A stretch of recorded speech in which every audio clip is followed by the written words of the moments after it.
Assalamualaikum. Nama saya Nur Syakira binti Hussein, adalah owner kepada sebuah pusat terapi untuk anak-anak istimewa yang terletak di Seksyen 13 Shah Alam, iaitu Smart Integrated Therapy. Kami menyediakan servis seperti terapi cara kerja, terapi pertuturan dan intervensi awal kanak-kanak lah. Sebelum saya menjadi seorang business owner, saya adalah bekerja di sebuah pusat telekomunikasi selama 10 tahun dalam bidang akaun. Macam mana saya tiba-tiba terdetik untuk menjadi business owner ialah saya dianugerahkan dengan seorang anak istimewa. Jadi sebelum saya berhenti kerja, anak saya memerlukan dia pergi terapi setiap minggu. Sebelum saya berhenti kerja, terapis datang ke rumah dan mate dia yang akan bagi feedback kat saya lah apa yang dia buat di rumah bersama terapis. Saya ambil keputusan saya perlu berada sebelah anak saya untuk buat terapi setiap minggu. Sebab itu saya berhenti kerja untuk membawa dia pergi ke pusat terapi setiap minggu. Sudah tidak buat di rumah.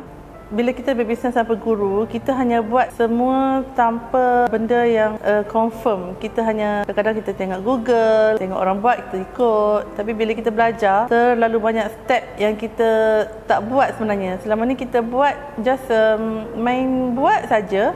Kita tak buat dengan cara yang betul. So bila kita ada guru akan tunjuk cara yang betul. Jadi bila kita buat benda yang betul, insya-Allah dia akan membuahkan hasil. Satu masa saya diuji dengan staf. Kita tidak tahu macam mana untuk bertindak berhadapan dengan staf itu. Jadi kita memang sangat down dan ia membantukan perkembangan syarikat. Masa Tuan Udin konsult saya, masa tu saya baru je dapat saya punya tactical person tu, kita panggil branch manager. Orang operation dengan tactical tu dia jadi confused. Sebab saya masih lagi kacau orang taktikal tu. Jadi bila saya keluar daripada taktikal, saya betul-betul serahkan pada dia orang. Jadi benda tu baru smooth. Saya tak kacau dia orang punya kerja. Saya bagi trust kat dia orang. Sekarang dia orang boleh autopilot lah. Saya tak ada di office pun, dia orang semua boleh buat kerja tanpa ada orang yang mengarah. Maksudnya bila ada orang yang absent, akan ada automatik orang yang akan ganti dan tahu apa nak buat. Dan sekarang saya hanya fokus buat content dan saya buat finance je. Saya cari orang yang bagus untuk masuk syarikat dan saya make sure orang yang bagus itu bekerjasama antara satu sama lain. Dan kita bagi motivation untuk dia orang bekerjasama antara mereka lah. Jadi saya memang tak berada dalam operation. Bila Tuan Fadi share, nak ambil staff, kena ambil cream of the cream. Jadi kita kena expanding untuk ambil staff.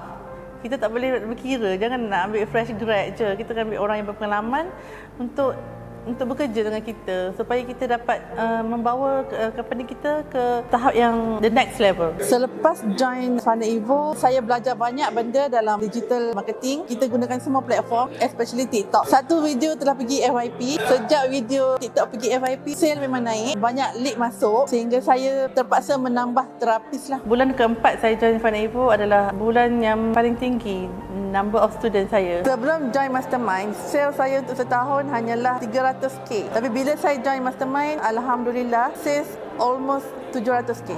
Untuk berbisnes, kita memang kena ada guru. Guru dia akan bagi kita guidelines untuk kita buat benda yang betul supaya dia tak nak kita buat salah. Macam seorang ibu, dia memang tak nak kita buat salah macam dia pernah buat. Jadi dia sentiasa akan bagi guideline untuk kita buat benda yang betul supaya kita dapat capai apa yang kita nak dalam hidup kita.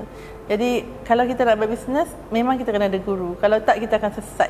Terkini, statistik kita mengatakan 1/44 ialah anak autism.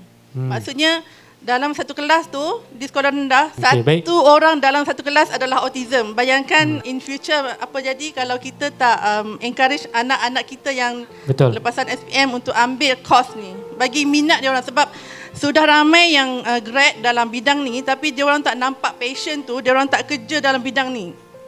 Dia orang ambil just untuk belajar, for the sake of belajar. Tapi bila dah habis degree, dia orang tak kerja sebagai terapis. Itu sangat mengecewakan sebab kita sangat-sangat memerlukan